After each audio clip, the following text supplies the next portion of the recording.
try one-handed headshots against my 10-inch plate. Right there, it's about 70 yards away. I got this 5-inch 357 Magnum Smith & Wesson 7-shot. Weighs about 36 ounces.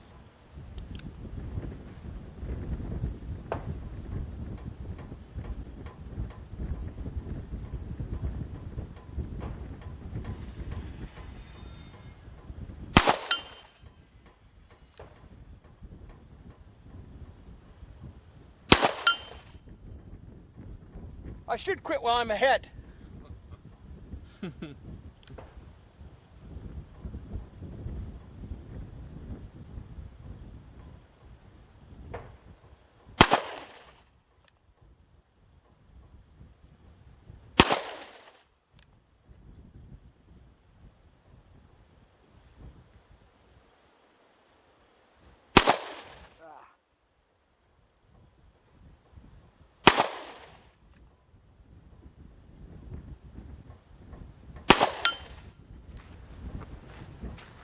I got lots of excuses.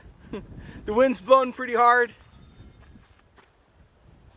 I just got done shooting 150 shots, plus about 30 through my 44 Magnum and through this spear a few times. Got lots of excuses. Trained with Ron Blicky hard yesterday in grappling. Lots of excuses, but I'll still take, I think that's 3 out of 6 that I hit that 10-inch plate with, one-handed, at 70 yards. And if you look close, my misses weren't very far off. Go out and have fun with your revolver. Don't be afraid to shoot at long range. The more you shoot at long range, the better you'll do in the hunting field. I promise you.